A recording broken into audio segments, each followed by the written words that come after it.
So we have been working for a couple of weeks now on this video processing tool, right?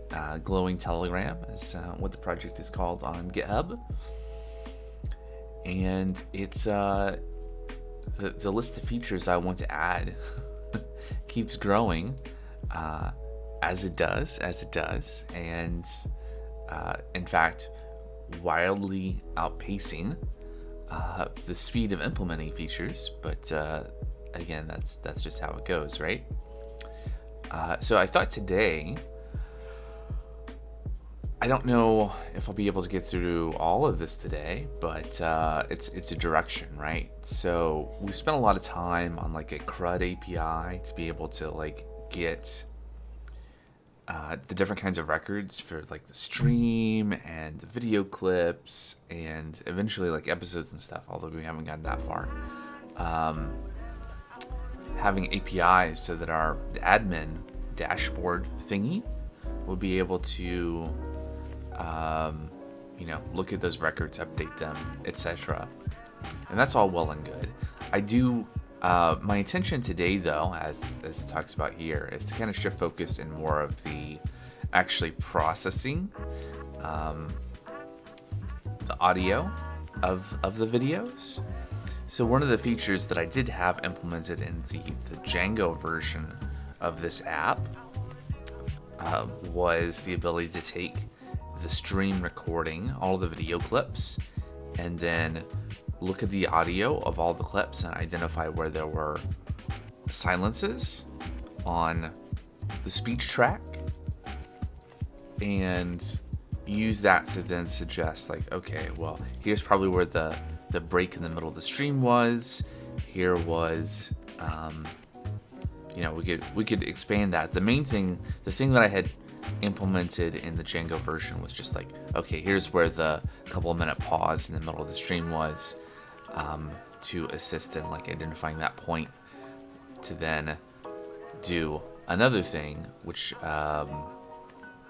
was to identify the episodes, and then eventually to be able to do this, to generate a file that we can import into like DaVinci Resolve for doing the edit. And I do, I'm thinking of building on that. Once we are able to detect where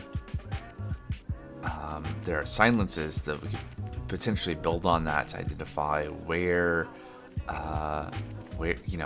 other qualities of the audio, essentially, not just silence, to be able to then highlight those. Highlight's not the right word, but to annotate that in the information about the stream, to then use to then do highlights, clips, those sorts of things, or at least to flag those things so that when I import the information into video editing app, potentially there's some helpful things there for that. So that's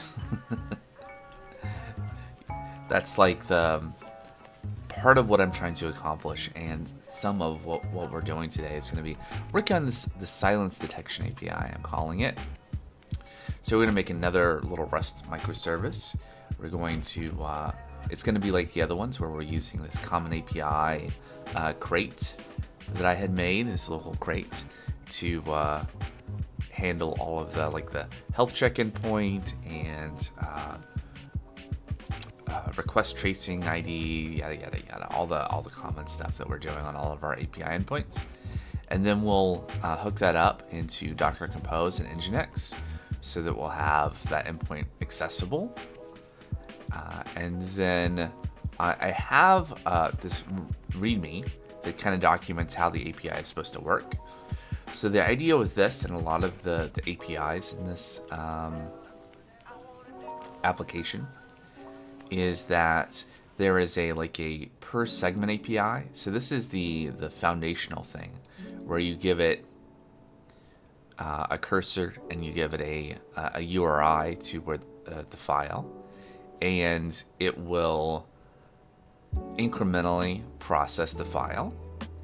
And then we have a I call it a convenience endpoint, but this is kind of like you call this, and this handles figuring out how to do all these things for you. Now, that gets into a thing that I don't know if we'll have time to tackle, and there's a lot more stuff involved.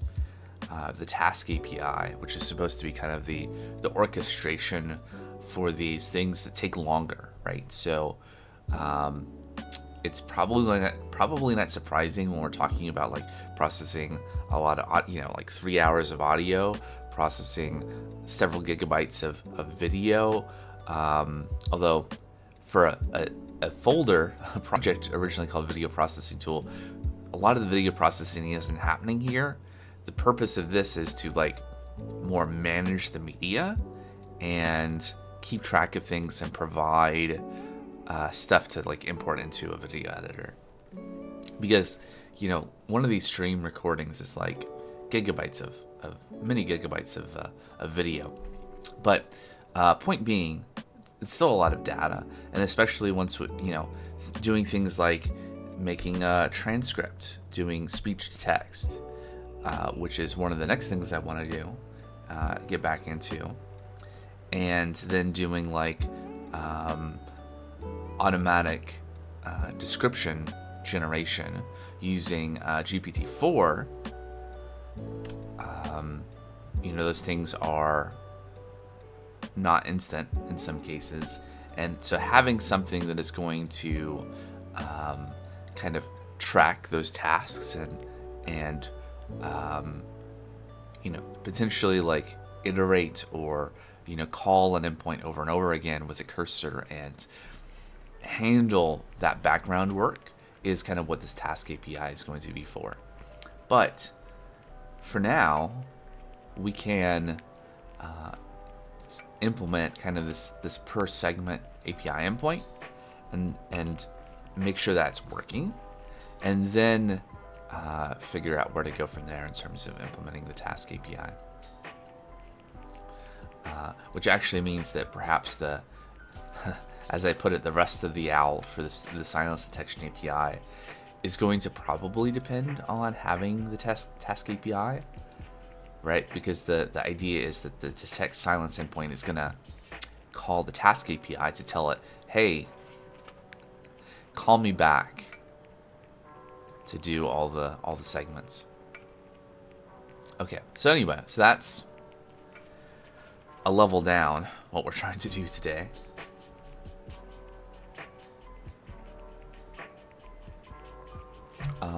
And then probably it's going to make sense to just kind of, right, there was another train of thought there, which is that this README has kind of a description of these APIs. So we'll actually turn that into some structs in Rust that defines kind of the shape of the input and output of the APIs. And then we'll just make some, make the endpoints.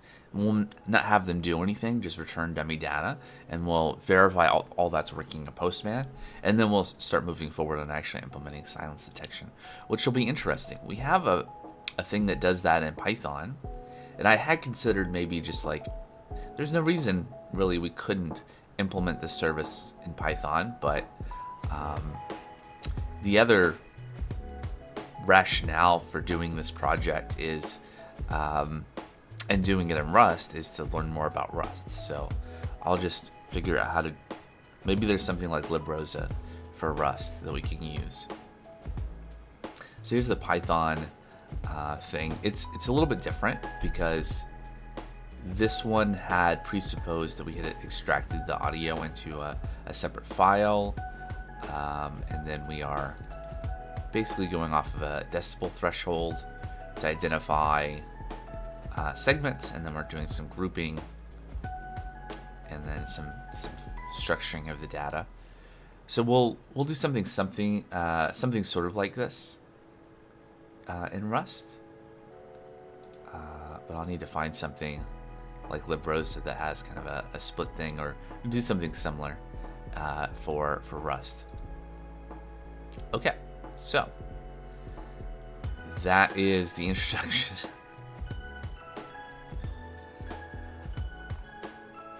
All right, so now to start. So we have a stream silence detection API. So we need a couple of things, right? We need a file, we need a cargo.toml. At some point, I should probably just make like a template folder that I could just copy and paste. Consider I'm making all of these API microservices, and they are all structured just basically the same way, but it's fine. What did I make? Yeah, so we have this one. Let's start with, I'm just going to copy these things. A.rs. And then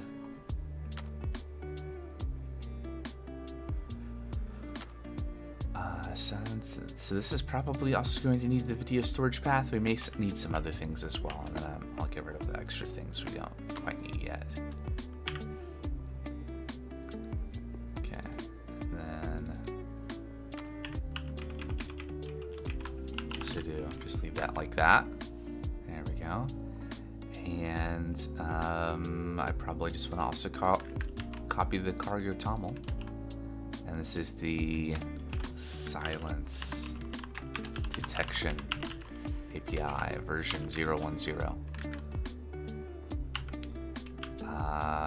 We probably want all these things too, so I'll just leave all those in.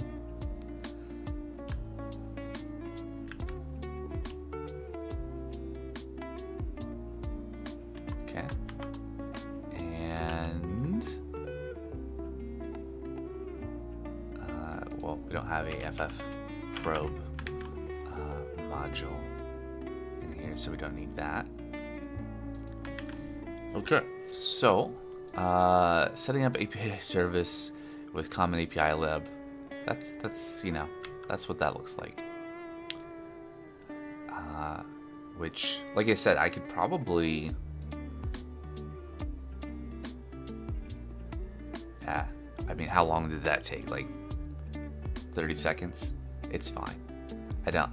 It's probably more work to make like a sample folder at this point for future copying and pasting. We can just do exactly what I just did when we make these other services. Okay, adding silence detection service to Docker Compose Nginx. So let's see, Docker Compose. So our APIs are going to be basically the same in terms of how they're set up, because we have this common dockerfile.rust that we're using to build the containers, and we're just using this parameter, this arg service name, to tell it which folder to go into. So if we were to think about this, so the silence detection API, it doesn't need. I'm gonna start with the stream ingestion API, and I'm gonna copy this. I'm gonna paste that, and this is gonna be the silence detection API. Hey, that's just the same name here. So we have that video storage path. So this is telling it where to find where all the media is that it'll be using. It'll be processing when we are calling in the API endpoint. We have our health check, and it's just the same one because they all implement the same health check endpoint provided by the common API lib thing that we implemented, whatever that was. Backend variables. This is a thing that I was doing some Googling for, like, how to set up kind of shared environment, and there's this thing in newer versions of the Docker Compose configuration standard that I don't exactly know how this works, but this appears to work. And then this is providing things that we want to pass in. In fact, one of the things I did after the last stream was I went back and I added the ability to specify the core allow origins environment variable, which then is used in Common API lib to set what cores origins are allowed. And of course, this being hard coded to localhost, this works for me for right now, but we'll probably have to pull that out somewhere else. Hey, Floxy Blue, things are going well. How's it going with you? I think you were one of the folks that showed up to what was the fella's? I forget his name, but the other stream where we were all exchanging follows. Pretty good. Got a busy day today. Well, yep. Well, thanks for coming out to the stream.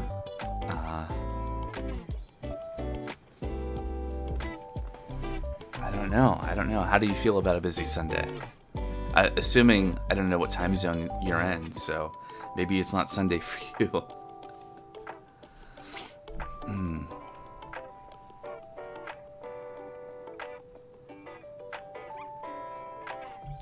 But I do appreciate folks coming, hanging out.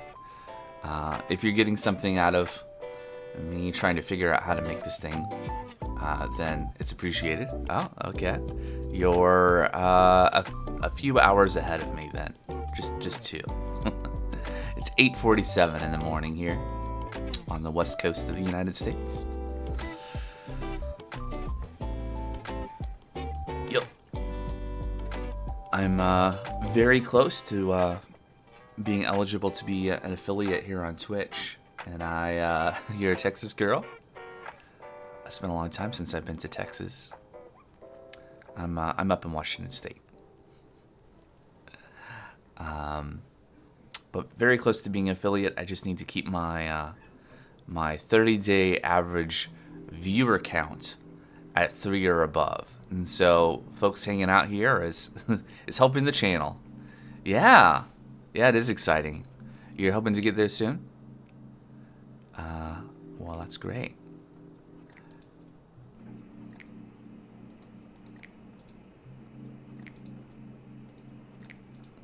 Are you? So you are a streamer. You're streaming Dead by Daylight. It looks to be your recent streams. You just started a week ago. Well, you're doing pretty good. 14 followers in a week is pretty good. Here, you give me an excuse. Let me see if I can see if this command works. Floxy Blue. Or my commands are not going to work. Why does CloudBot hate me? It says Streamlabs is active in chat, but well, that didn't work. Sad. Well, anyway, I tried.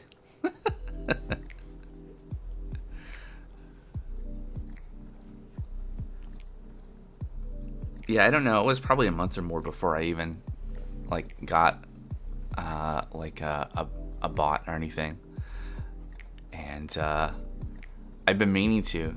I do get raids occasionally, and I've been meaning to try to use the shutout thing to do that as well, but I keep forgetting.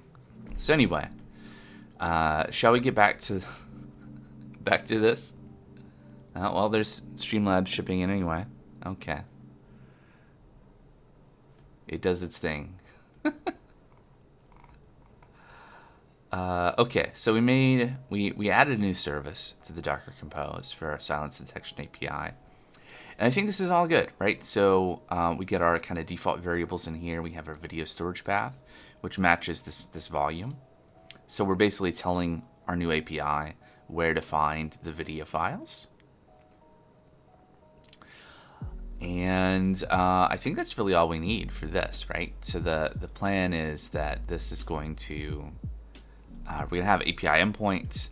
You're going to call into the API. You're going to say, here's URI, some representation of where the file is located, go and detect in a segment of it, is there any silences? Where are they? So that's all it should need. It doesn't need database access or anything like that to do that. It's just reading from disk. So this should be good. So that's that. And then the other part of this was setting up Nginx. So we have Nginx config. And this is kind of passing in, it's providing a single HTTP server that then proxies out to our different services.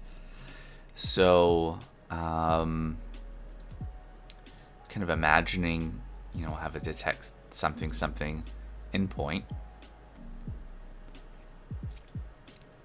So what we can do is we can do something like location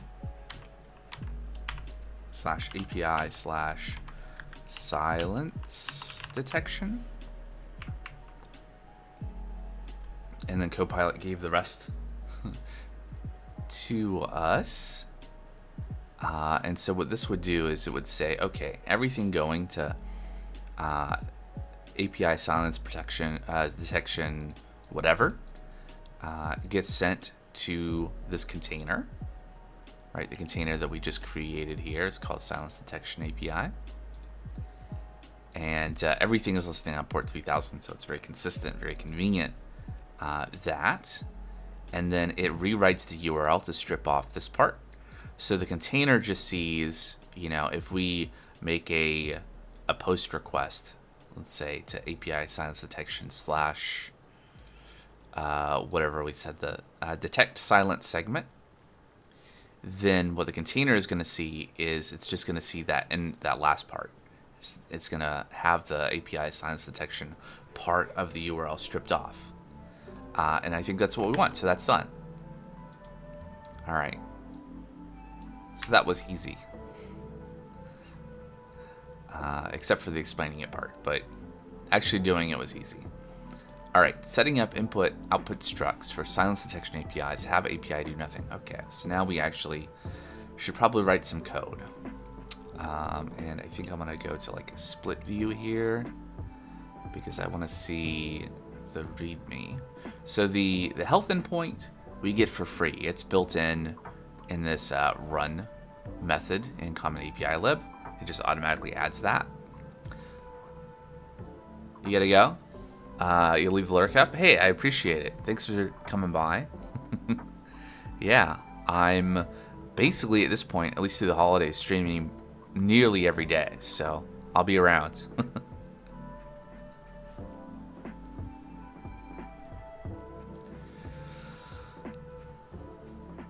Sounds good. All right. So, we're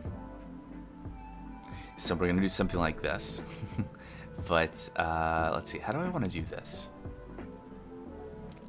Let's start by defining the routes.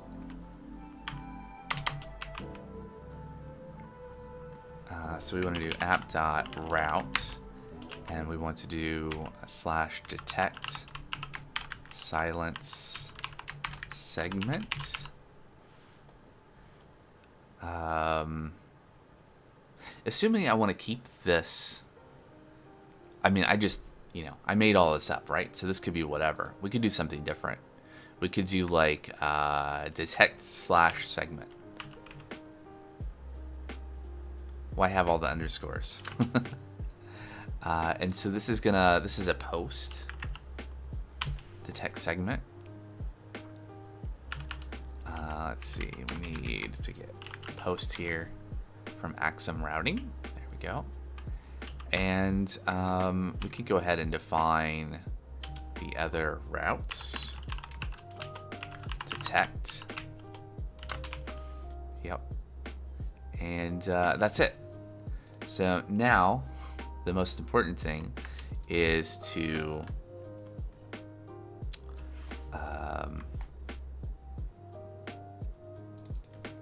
update the README.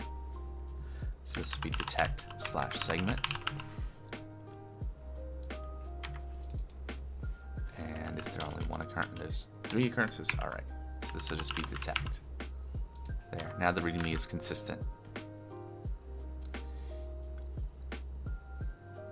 I did look to see one thing I really like doing in other circumstances, we'll say, is to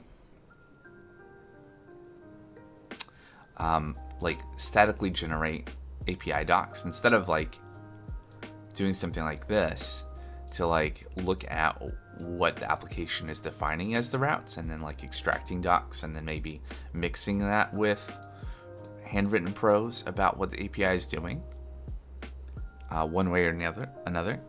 But I couldn't really find any good tooling for doing that for like Axum. There were things for like generating like a documentation URL to like host a website with the docs, but that is sometimes useful. Like if you were building a service, anyway, there are circumstances where they're useful, but that would be useful, but it's not really what I was looking for. Oh wait, this provides 3 endpoints, but there are 4 listed here. Okay, and so the status endpoint, the idea was that, you know, if we provide this detect endpoint, and it just like asynchronously, it like will talk to the non-existent task service to like queue up a task. And so the thinking, as I recall, was to have a status endpoint so that you wouldn't have to directly call the task API. You could just call the same API and get the status of your task. Now, do I want to do that? Do I actually want to do it that way? So we say the detect endpoint returns a location header that contains the URL to the status endpoint. What I might do is say ditch this and make that the job of the task API to do.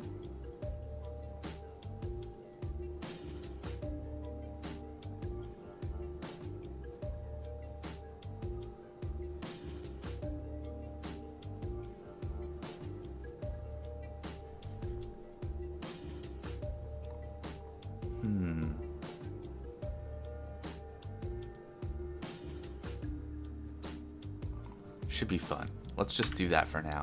That means it's less work to do now. I can always change my mind later. Okay, so now we have the routes for our endpoints. Okay, what is Copilot? Okay, interesting. So this is what it thinks should follow based on what's above. And that's not quite right, but it is a thing that we said we wanted to do. We want to define a struct that's going to be kind of the input and the output. Now, something I don't know. Let's pull up some Axum docs.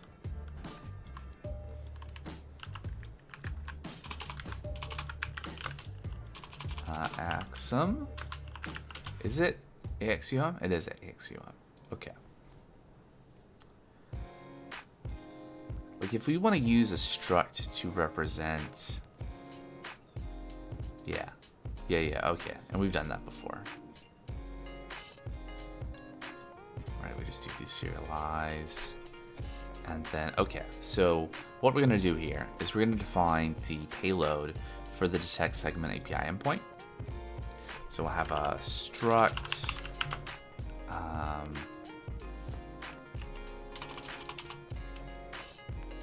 I mean, we could call it query. It's not quite right. It might be confusing because the Axum has a query extractor, but that has to do with like your query string parameters. We call it input. Yeah. Okay. And of course, this is not right, but I can see control right arrow to just accept the one little bit, and we want to have a URI that is a string, and then we have a track, which is not a string. It should be like a U8, And we have a cursor, which is going to be a string.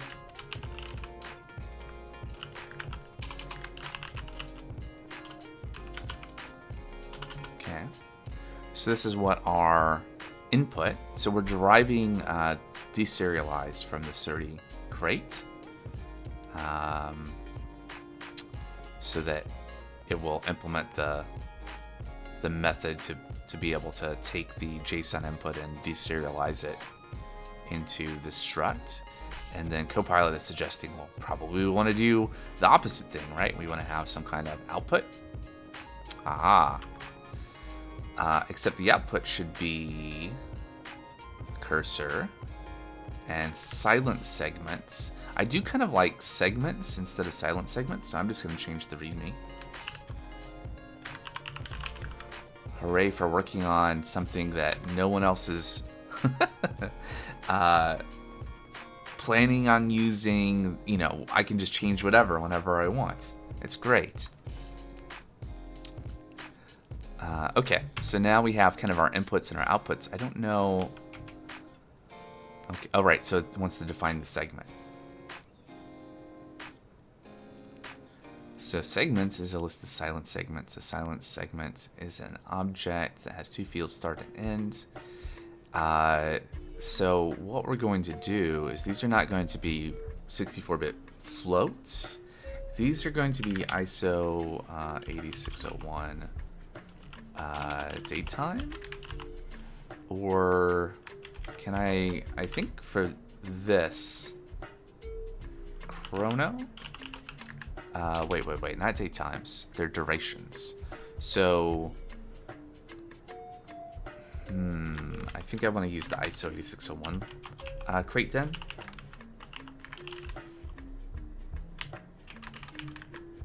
Now, this should eventually start complaining at me.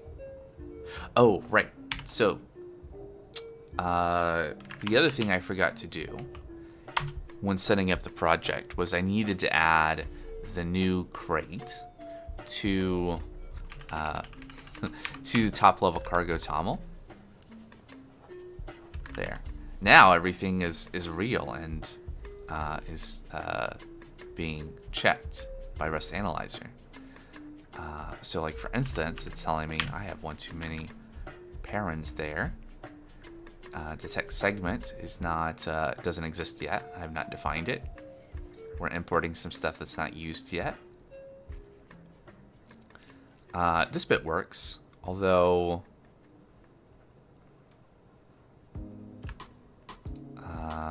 I'm surprised. I thought that the is there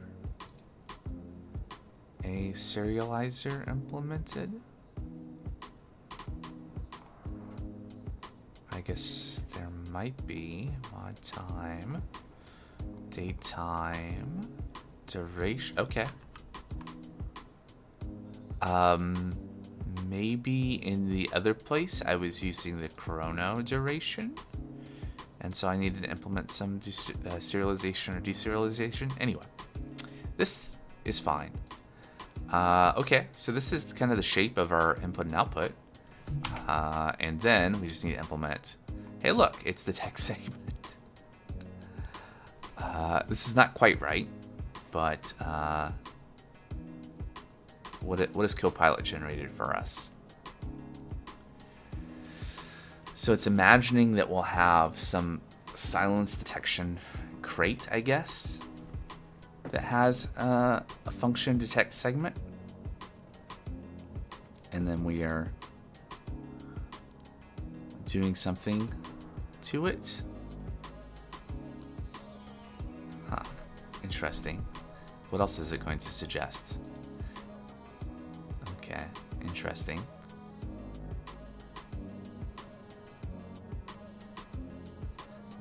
We could do some of these things, but really the only part that's really relevant here is async fn detect segment, and then what we want to do is we want to do JSON input is JSON detect segment input, That's right.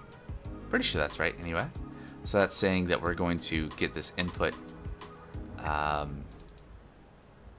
variable defined, and it's going to be this deserialized version. So we're going to get, so input is going to be an instance of this struct. And then we do need the app state, because that's going to have the base directory where we're looking for media files in. And it should return something that implements into response. And then this looks like we just are generating some dummy data. Yeah, which is what we wanted to do in the first place. And then we need to import things. Into response not satisfied. Yeah, that's not quite right, is it? That's interesting, but that's still not the right shape. What we really want to do is we want to return JSON of output.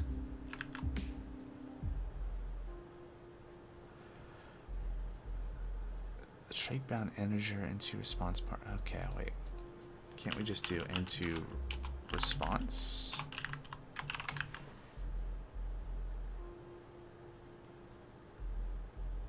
All right, it's not 200 though. It's status code.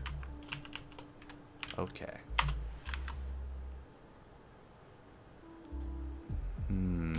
What is value here? What am I doing wrong? So, when in doubt, we can just go look at one of our other implementations.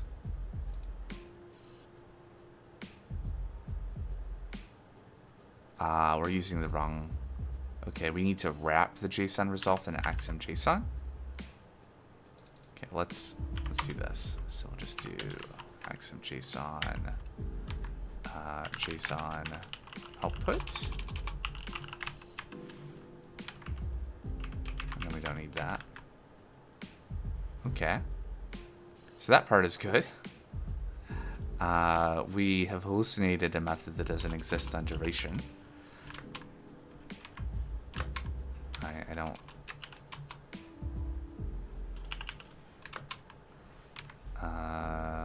I believe it's ISO 8601 duration.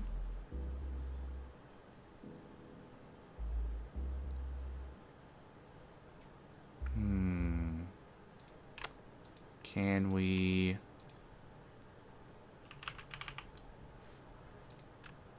There we go. For some reason I couldn't control click into the other one. So there is... Let's see, what methods do we have here? Just do default from str.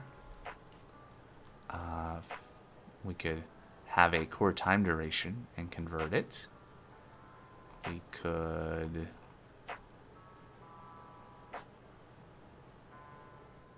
Okay, we could just use ISO 8601 duration.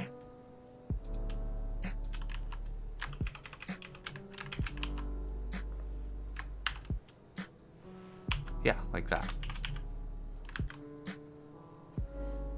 Okay.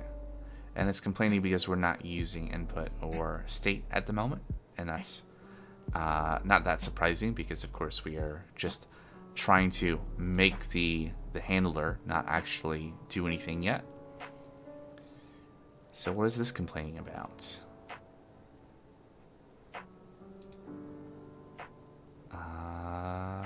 I'm not sure. This seems fine. It's not erroring out. Maybe if we implement the other one, the detect method, then async fn detect. So what does the detect endpoint take? It takes a track and a list of URIs. I see Copilot is good as always at mostly copying and pasting. Although, again, this query is wrong. This should be JSON input JSON detect input.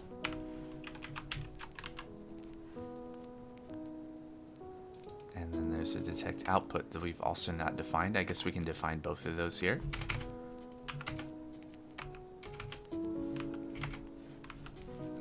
I'm taking its, oh right, so this endpoint though doesn't return a body. So we don't actually need a detect output like this, nor do we need to do any of that. Instead, what we're going to do is we are going to, how do we return headers? Hold on. I have an example of that somewhere here. So we just have a tuple with an array like this. Can we do this?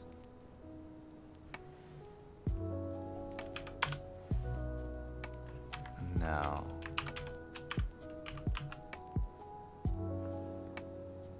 Okay, how did that go again? Right, so we have, I'll just copy this. And so the header is location, test. Now it likes that as a response. Can we return a status code too?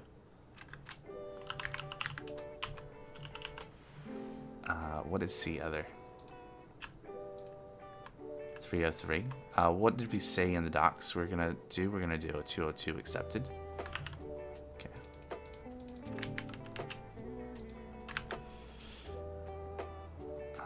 And then cannot index into a value of type status code. Oh, we missed a comma. And it seems to like that as a response. I guess we'll see in a little bit if that actually works. Ooh. All right, and then our input is wrong because this should be like a vec of string, all the URIs. I guess a thing that I potentially could do is make a type that represents URI and do like deserialization that could also do like validation and stuff, but that can be something we can tackle later. Okay, so it still doesn't like this for some reason. It's not satisfied. The following other types implement the trait handler required by a bound in post. Is not satisfied.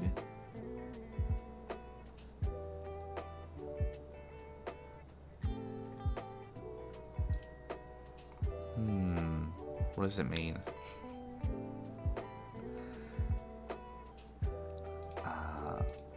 I have no idea. Let's look at one of our other APIs. Like we have something that takes a post with yeah,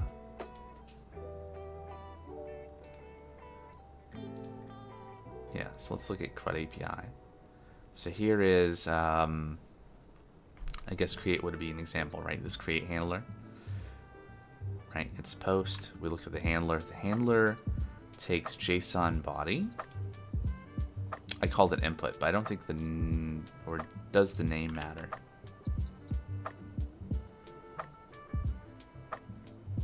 I mean, the name doesn't matter, right?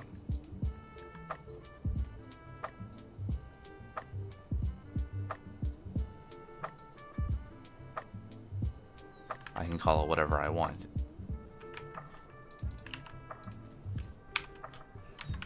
I mean, for that matter, I can just remove state here since we're not using it.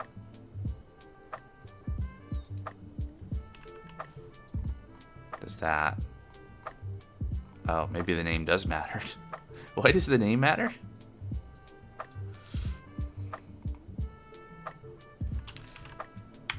Okay. Can I do this? And again, I'll get rid of state because we're not actually using it. Okay. So some warnings because we're We never read these things from detect input because we're not actually doing anything yet. Okay, same thing for here. So that's all normalish. I guess. Right, so back to the plan. Okay, setting up input-output structs for silence detection APIs. Have API do nothing. Check. Call it from Postman. So, oh, I don't want to save that. I want to go into the terminal. Interesting. And then I want to Docker compose, yeah, that. What is it, control right arrow? No, right arrow? Okay, right arrow in PowerShell to accept the suggestion. Why can't it be tab? But no, tab is autocomplete for the thing you've already typed. So anyway, so this will ensure everything's started up in the background and build any containers that need to be built, such as our new silence detection image.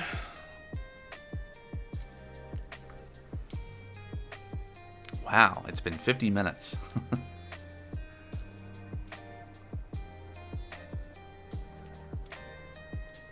There goes the rest of my coffee.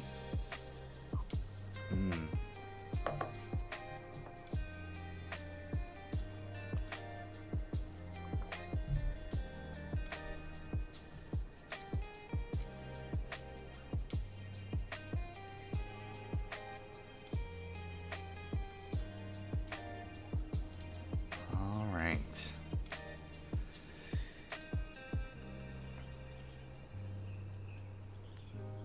So, I think, yeah, I don't have Postman running, so let's get my Postman client running. I could use something else.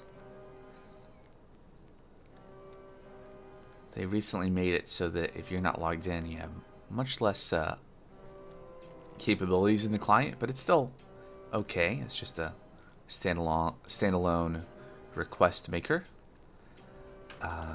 Right, so we're going to call a new API that I've not called before.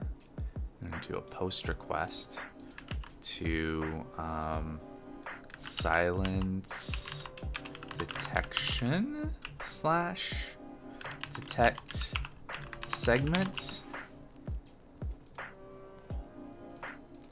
And this is going to take some JSON. And I've already forgotten, what is it? It's like URI, fake, track, 1, and that should be a colon. And what was the third thing? There was a third thing, right? Or was there? I don't know. Oh yeah, on an optional cursor. Also, the build failed. Okay, so I think this might be the right thing, but we should probably fix the build first. So yeah, we have some warnings because we're not using these imports that we've imported. And then the trait bound ISO 8601 duration serialized is not satisfied. So we didn't get the warning in here for some reason. This is from this project, right? Silence detection, yes. So, right, duration doesn't implement serialize. Whoops.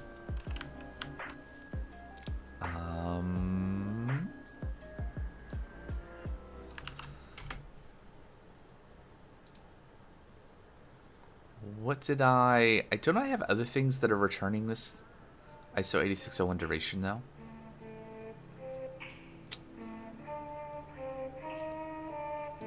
How's that working?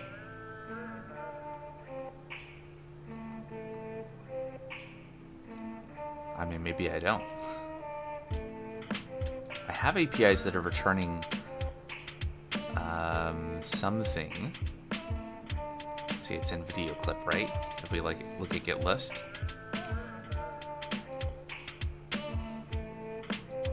What did I do elsewhere?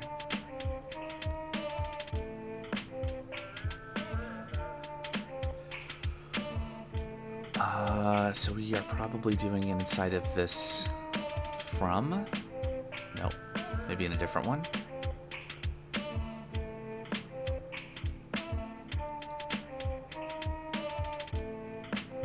interesting.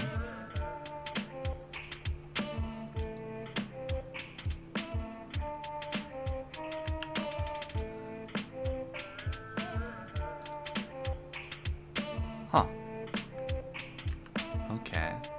Let's try... So I thought that the chrono... I think maybe neither one of them implement...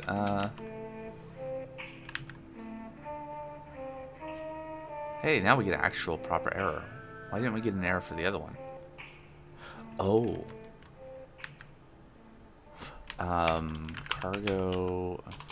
Cargo.toml for silence detection API. There's a feature that I saw earlier that I thought maybe I already had.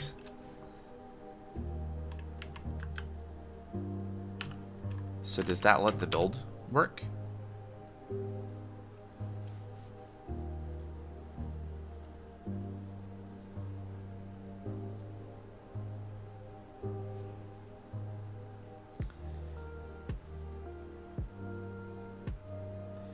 And if so, there's probably some places I can go back and use this as the output type, and let Serde handle turning it back into a string.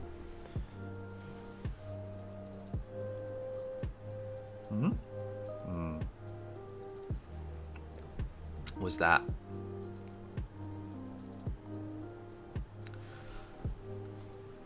I'm not sure if that was... No, it's still building? Silence detection API? Maybe? Is that what's happening here?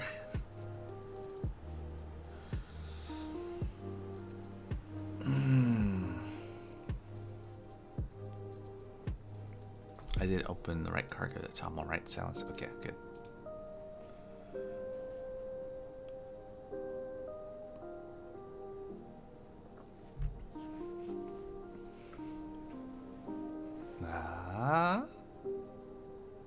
Maybe. I guess so. All right. Well, that was enough. I think what I'm going to do then is I'm going to go find ISO 8601 and cargo.toml. Oh, I already did it at a different place, just not in this one. I'll do it in all three. Have that Serde feature. Could be handy. All right, so now let me double check something. So in Nginx, I mapped API silence detection to the container. So in Postman, wherever that went, it is API silenced. Can I make this bigger? The UI? I can, there we go. Might be actually legible on stream. API silence detection and then detect and segment. So this is the route that we defined in the container. And maybe this will work. Let's send it. We get 404 not found. So I did something wrong here. What could it have been that I could have done wrong? Don't know. API silence detection. API silence detection. And then it strips off that first bit and passes the remaining stuff on to the container. And then in our route, we do detect segment.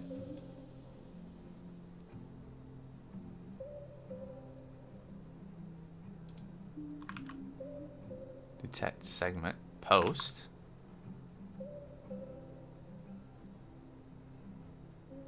To there. And then route detect post to there. Huh.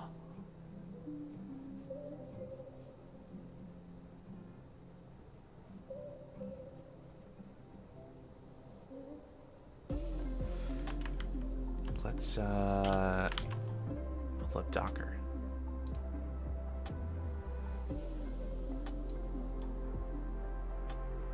So we have our silence detection API running. And we're listening.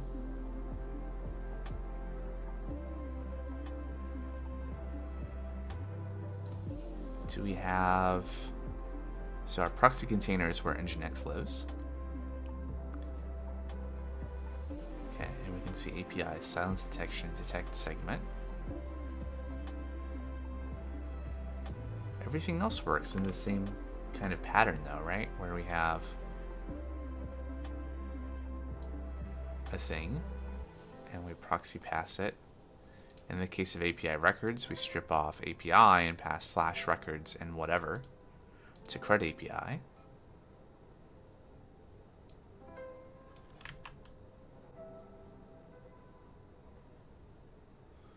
There's not a some kind of thing where this route is getting handled by one of these other ones.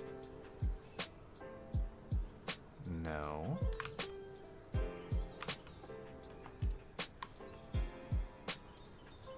Typo here. No. Localhost 8080. I mean, we're seeing it hit Nginx.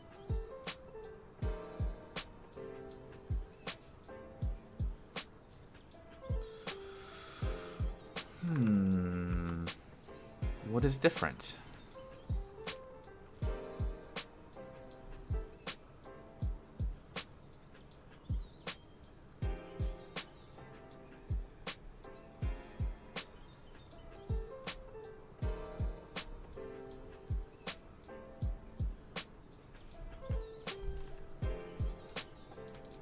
Let's look at our Docker compose file again.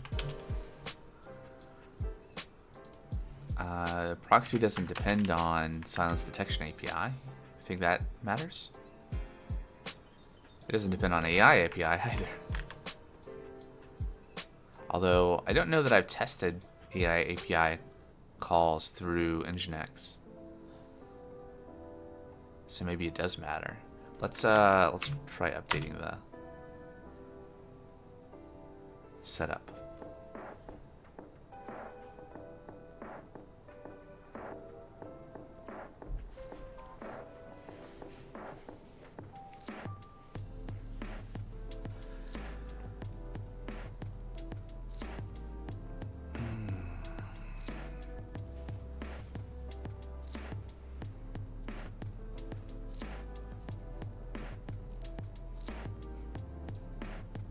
I guess I really didn't need -- build this time. Maybe this would be faster.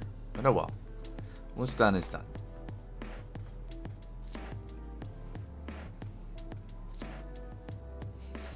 What is almost done is almost done.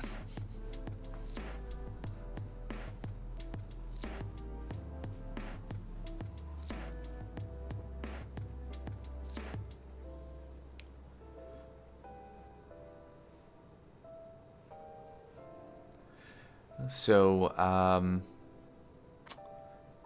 thinking about the coding streams. So we have a good amount of time left today. We'll probably just continue working on this stuff for the rest of this stream. And then the next coding stream is going to be on Tuesday. I'm feeling pretty comfortable having these additional morning coding streams on Tuesday and Thursday. But maybe we could kind of mix things up a little bit. If we did, we could look at like the advent of code problems. I started looking at, because it's been a couple of years since I've looked at that at all, to see what was up with that. I know we talked about like there were a couple of LeetCode problems we were looking at, or someone had mentioned a specific problem and talking about maybe doing some of that on stream. So we could potentially do that as well. I got 2 days to decide what that's going to be about. Let's see if this works though. Okay. So apparently having that depends on is significant. Maybe.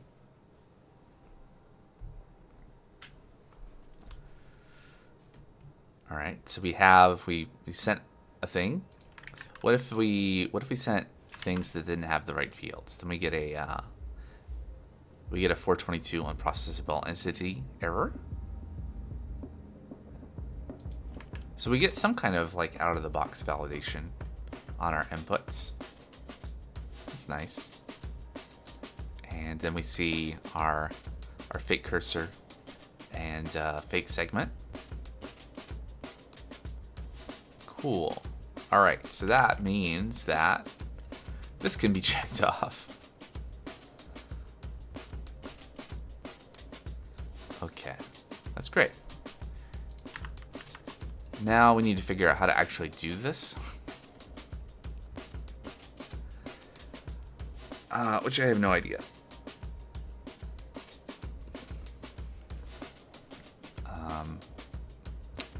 How exactly this is going to work.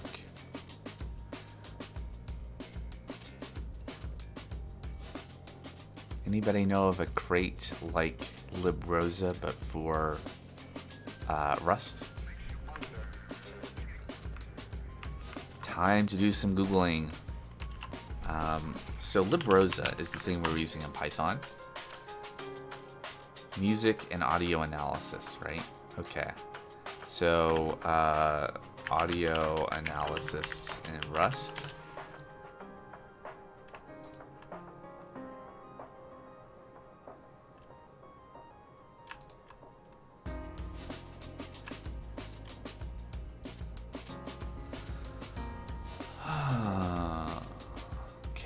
Frequency spectrum of digital signal. Okay, no.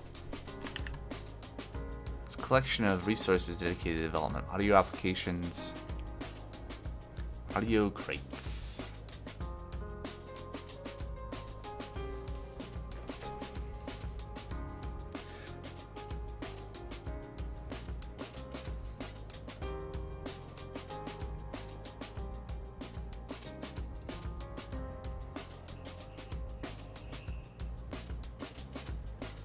Audio processing and synthesis library.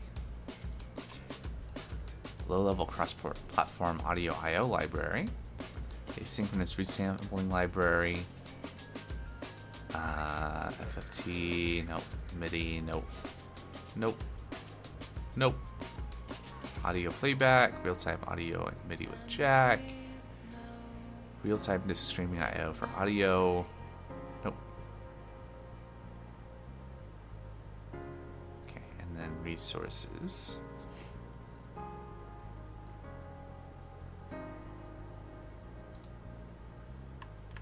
Okay. Fun DSP. Audio DSP library for audio processing and synthesis.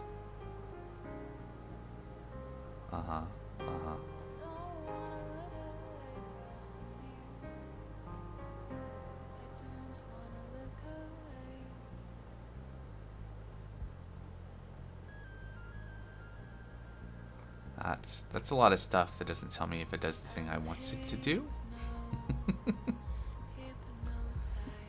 Let's go back to librosa really quick so I can remind myself of what we're trying to accomplish. There's an effect that's provided in this Python library. Effects. Split an audio signal into non-silent intervals was the thing we were trying to do before, but that's not really what we're trying to do now. Sort of. I mean, if it says split an audio signal into non-silent intervals. What it does is it tells us about intervals where there is not silence, something along those lines, right? So what we're interested in is like, where is there silence, and what timestamp does that start relative to the beginning of the audio, and where does that end?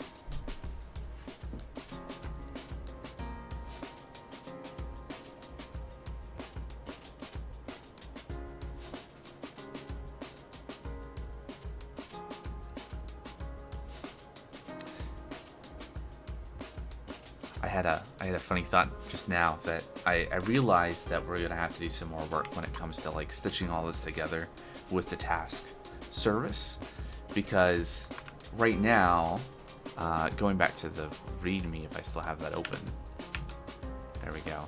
The idea is that we have this detect segment endpoint, that can like incrementally detect, like it scans a section of the file so that we can have bite-sized pieces of work that it does synchronously. And so the cursor is going to have like, okay, where we are at in the file that we're processing, right? And then that's going to allow it to know, like, when it returns segments, to offset those segments by how far we started in the file. But for the detect endpoint, where we're going to like queue up work to then call this repeatedly across multiple files, which is what I want to do. Like the detect endpoint is going to take multiple files. Then we need some way to like also tell this, something needs to like offset the durations by the duration of all the files that have been processed so far. And that work doesn't happen in the detect endpoint because the detect endpoint is just going to hand off work to the task service. So either we need to have like, I guess what I'll probably do is I'll add an optional like offset thing. I don't know. We don't need to solve that now. It's just something I was thinking about as I was looking at this. But point being, how does librosa's split method work? What does it actually do, right? So how we were using it is we were passing in top dB, the threshold in decibels below reference to consider as silence. So can we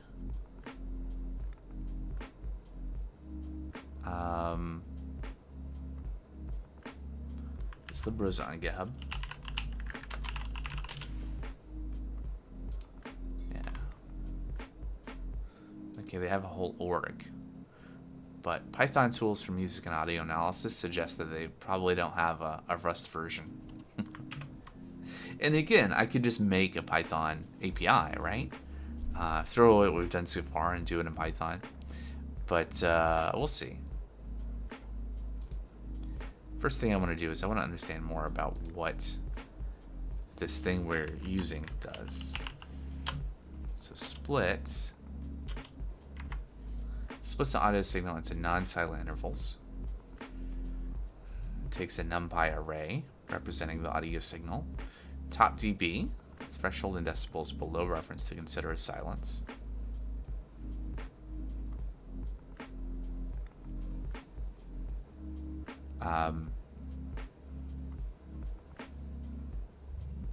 It's probably not surprising that I don't have a lot of experience doing audio processing, so this is it's gonna be fun.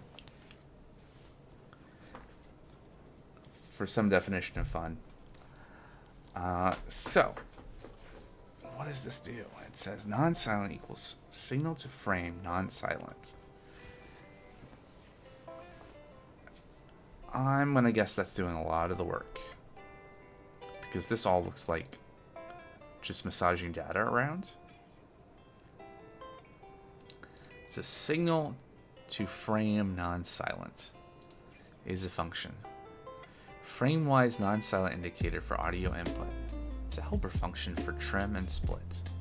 So it takes the audio signal, number of samples per frame, number of samples between frames, the threshold, the reference amplitude. Huh.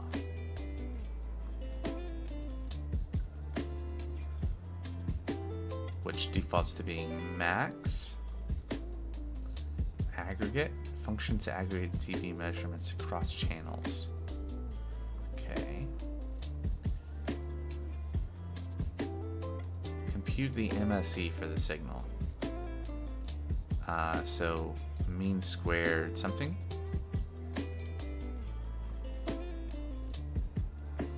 Feature.rms. Okay, convert to decibels and slice out the MSE channel.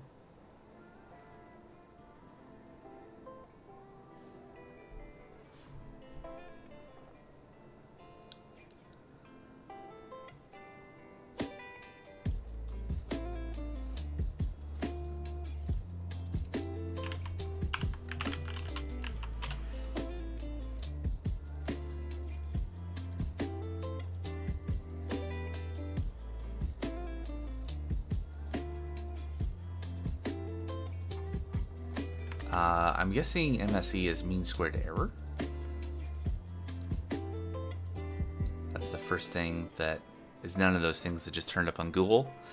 That's I would guess for this. I don't know what that means in this context, though, unfortunately.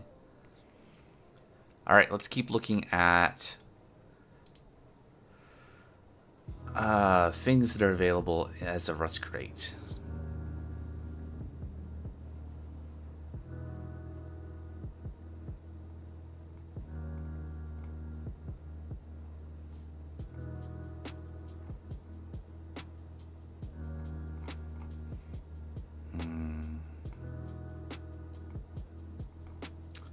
I don't suppose you have like a split, do you?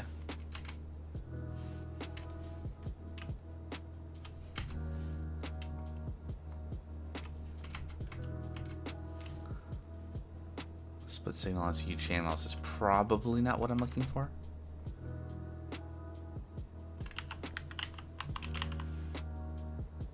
Replace signal with silence. I was kind of hoping there would just be a find silences, but this is too much.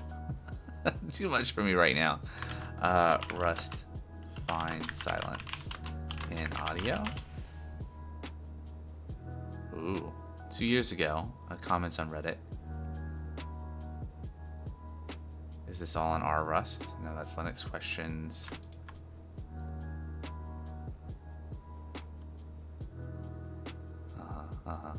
DS transcriber shows audio level, so let's be recording. Nope.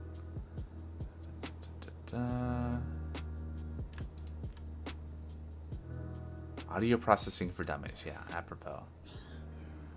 All right, great.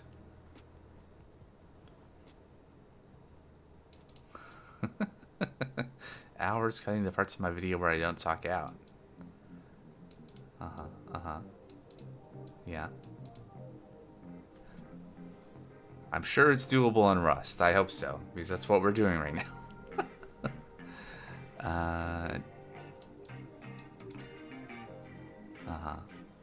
Yep, that is sort of what I want to do, yes.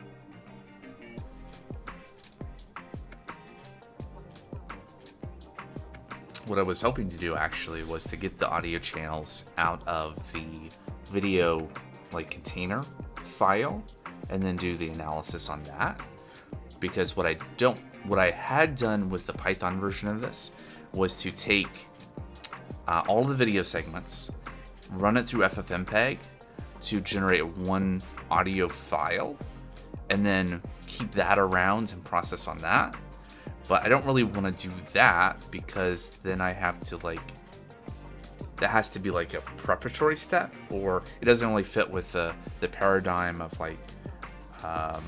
the API design, right? To process things incrementally. So, I mean, effectively yes, but I don't want to actually do that as a separate step. It's possible using something like FFmpeg. Right, the silent parts.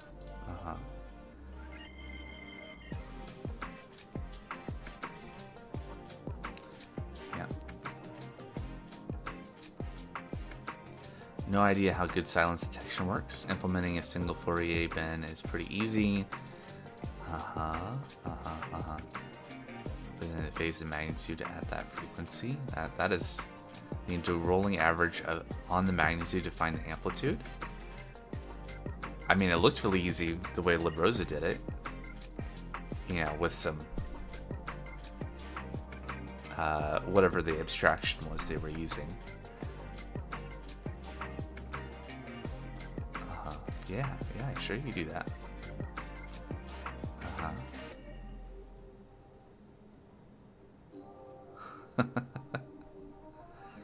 We could look at the Haskell reference.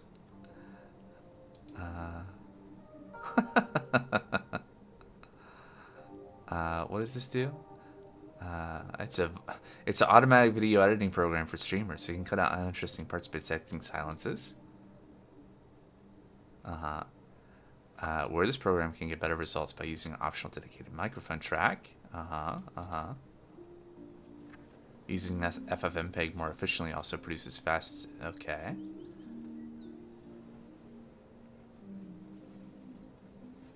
They use FFmpeg for silence detection. So I really am curious how they're doing that. What does that look like? And now we get to read some Haskell. I don't really know Haskell, so this should be really, really good. I'm gonna guess it's in analyze. Will I be able to tell when we get to the part where it runs FFmpeg? Yes. This looks like arguments to FFmpeg.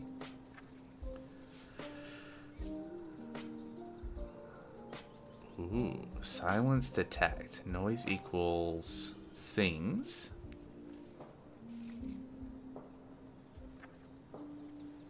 Can we...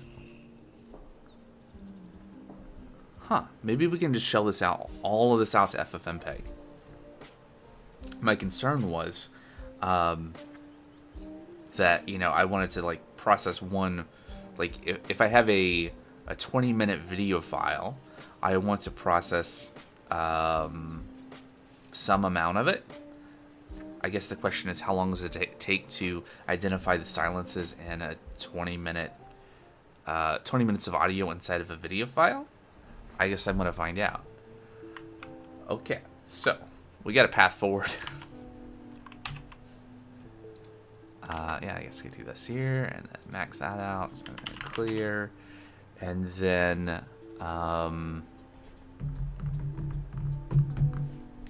okay, we're going to go to video OBS.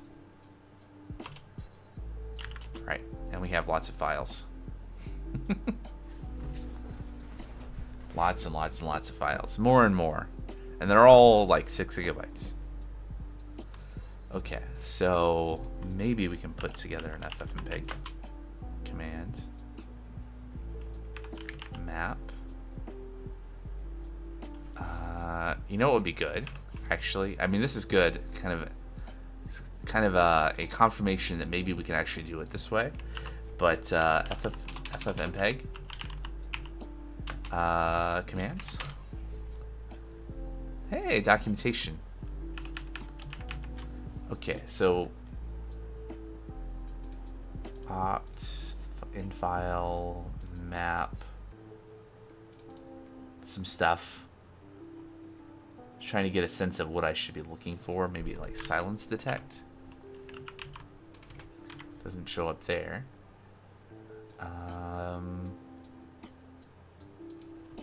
FFmpeg silence detect. Filters. Ooh, they have examples.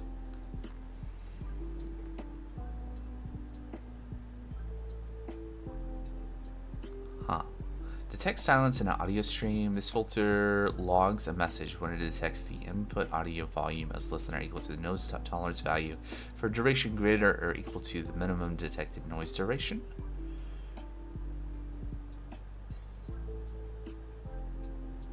Okay. So, and then the other thing I should probably look at, because one of the things we were doing in the original Python version, which I have here, somewhere we were using FFmpeg to extract the audio track. Yeah, so dash map. We don't need any of the concat stuff. This was all for like taking all the individual video clips and taking the audio from them and then doing that. But this dash SS and dash TO may be relevant. I'm curious though, like how long it takes. So if we do, let's take today's video, 03, 09, can we do that? No, can't do that. It's Windows. 12/03/09/26. There we go. Dash map, and then 0A.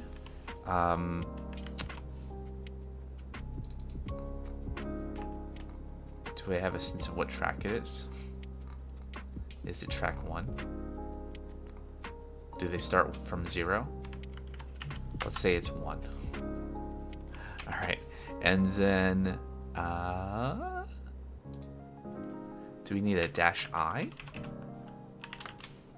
Is that how that works? And then -AF,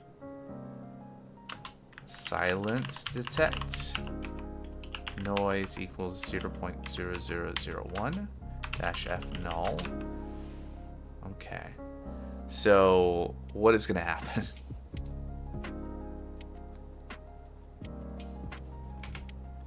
I mean, what could possibly go wrong? All right, so 1, that wasn't that long. Maybe we could just process a file, assuming we can actually get some useful information out of this. I think there's a way for, well, with ffprobe, I figured out how to get it to output JSON. So maybe we could do the same thing here.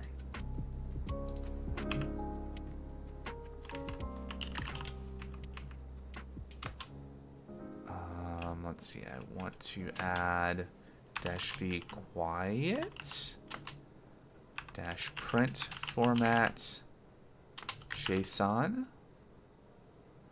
I suspect that's not actually an arg. I think that's specific to what we're doing with ffprobe, but let's see. No, that doesn't do anything. Can we do -h? Yay! All right. Can I get it to output information in JSON? Because it'll make it a lot easier to get the information back out. My first guess will be no.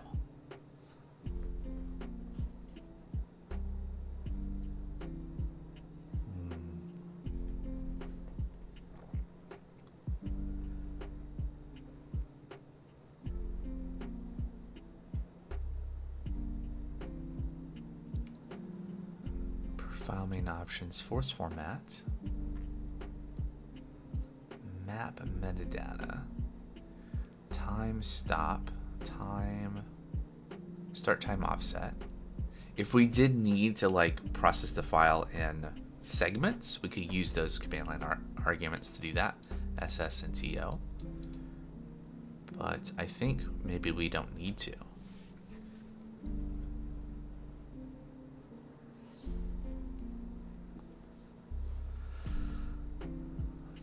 Video options, audio options, subtitle options. Okay.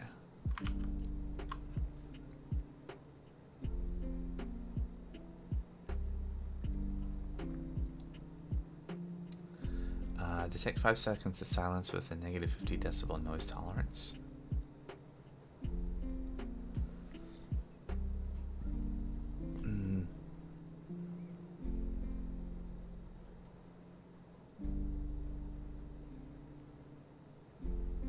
Okay, let's take a look at the output of this again.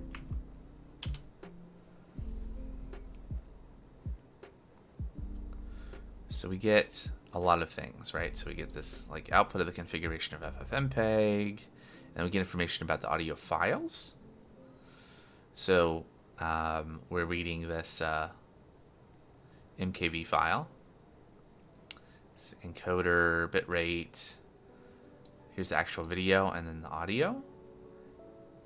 And so we do want 2 actually. So it is, I think I do anyway.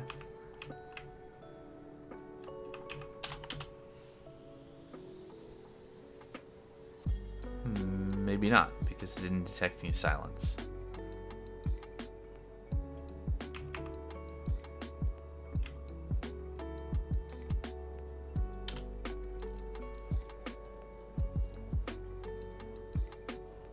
Silence start, silence end. Silence start, silence end. So in 20 minutes, this is like, at this time, I stopped talking, and for nearly 3 seconds, I wasn't talking. How terrible. Anyway. Okay, I wonder is ffmpeg silence detect output format. Like we could probably just parse the output, but it would be nice if there was a way to have like a structured output.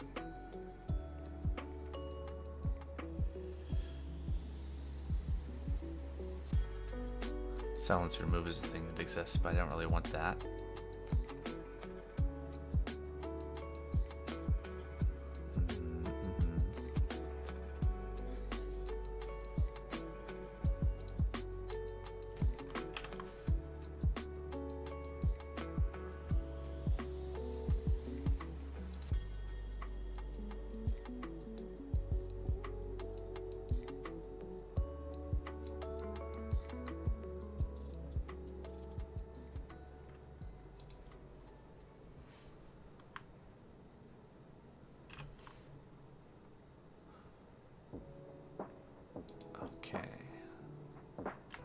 So let's get back to the docs here. I think if nothing else, I want to figure out how to turn off this output.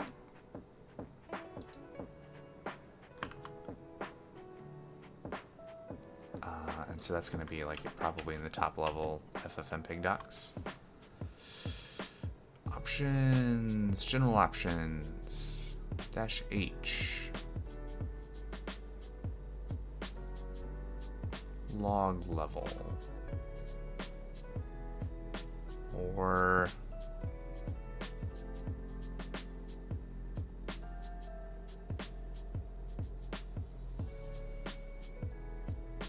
string or number. So -V quiet. Quiet. Hey, but then we don't have any output at all. Great.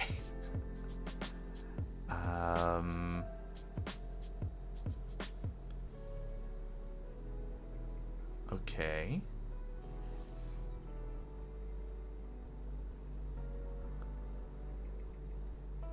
So I'm guessing the log level also controls the output of the filter, which is annoying.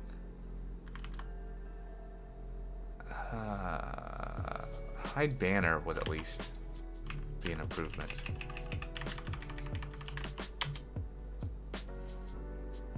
A slight improvement.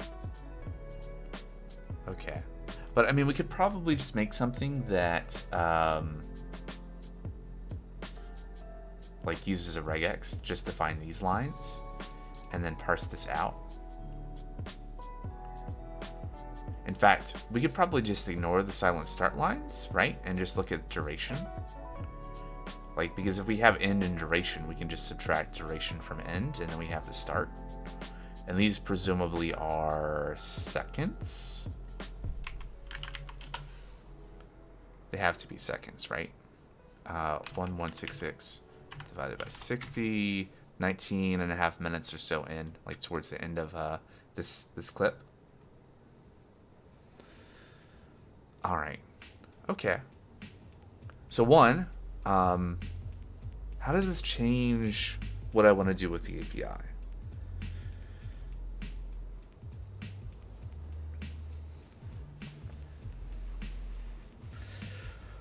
Is a question.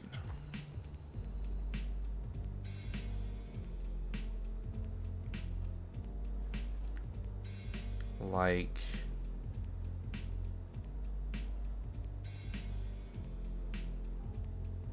maybe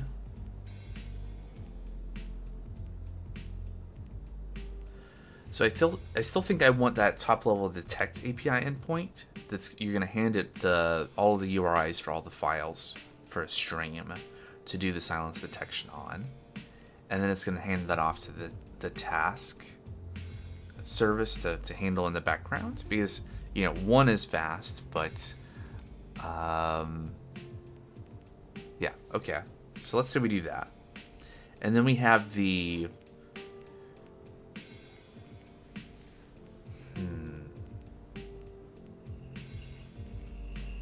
then we have kind of an inner endpoint.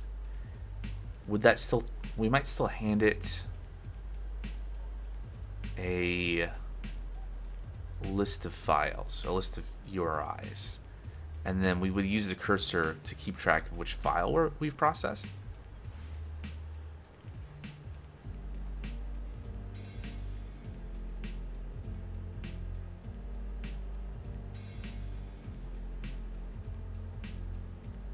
Yeah, I think that makes sense.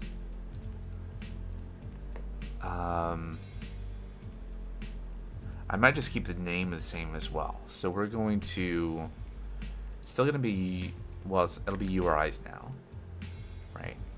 So both will accept URIs. There's an array of URIs to files in relative chronological order.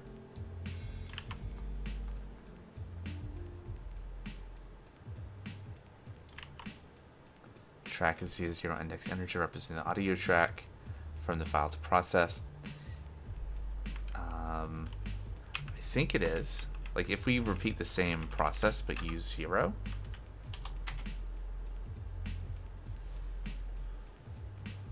it doesn't find any silences.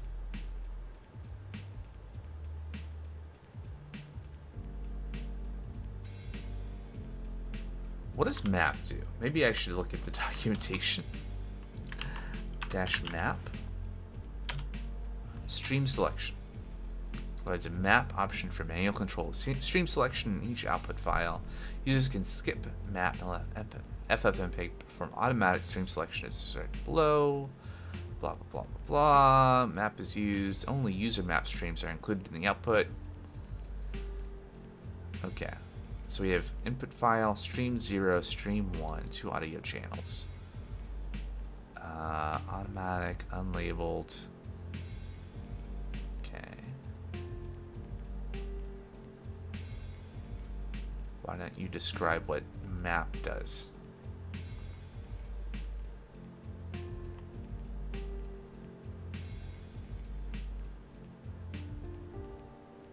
Labeled filter graph outputs. Okay. This command above will also fail. So 1A0. Where do you actually tell me? Okay, here we go. Nope. No, you don't. Okay. Map. Can you... Ooh. In the above example, a multi-channel audio stream is mapped twice for output. That's this. And it is 0:A:0.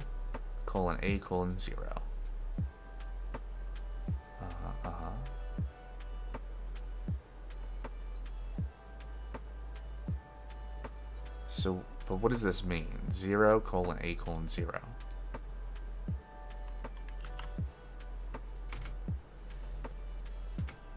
Is there actual documentation on what map actually does? Hold on. Was that a link? Nope. See the map option, but it's not a link. Alright, let's keep looking. Oh. Aha. Okay, map. And then input file ID and stream specifier. Map everything to map all streams from the first input file to output. Okay, so the first number is the file number. Select specific stream. If you have two audio streams in the first input file, these streams are identified by 0:0 and 0:1. So it is 0 indexed. Okay, so that makes sense. That's why when we were using 1, that is the second track, which is the one that contains the my speaking. And then where did it describe using a letter? I mean, I'm assuming that allows us to be specific about talking about audio or video tracks, but it doesn't say that. To select all video and the third audio stream. All video and the third audio stream. Okay, so by passing in map 0:A:1, we're just saying take the audio from the file, from the second track, track number 1, and then do the filter. Okay. And we get this data.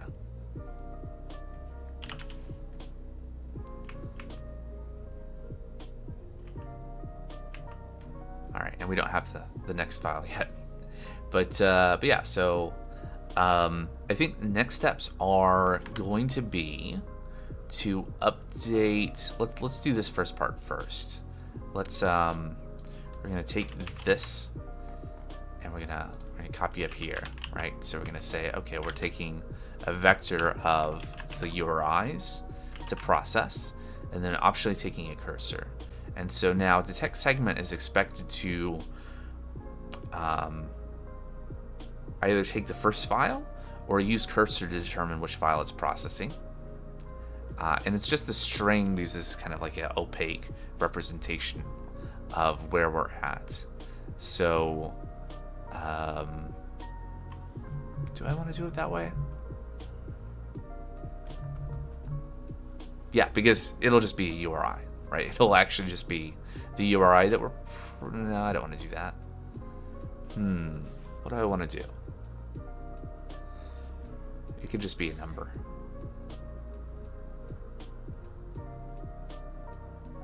That would make things simpler.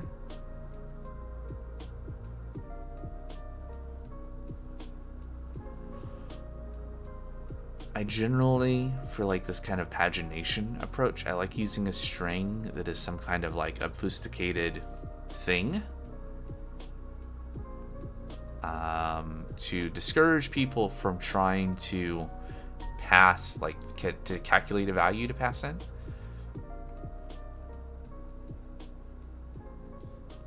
Let's keep with that.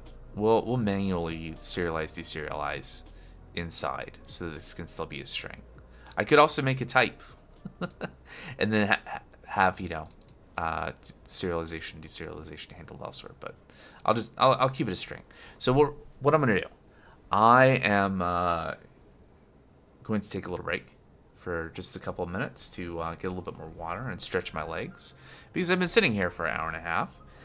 And when I return, we're going to figure out how to call ffmpeg, how we want to call ffmpeg in here, and how to get the data outputted from ffmpeg, parse that and get that into our function, and format it and return it, make up the cursor, and then we should just be able to like call this from Postman. It might take a little bit to get all that implemented. I've not really done any regex stuff in Rust, I think, so we'll see how that's going to work. But yeah, so that'll be after the break, and then we'll just keep going from there. We have a whole list of other stuff to do next. Just a whole pile of stuff. All right, but that'll be after the break. So I'm gonna go get some water, stretch the legs. Be back in just a few minutes. If you're watching this later on YouTube, it'll be sometime, not too long before the next video will be up. All right, be back.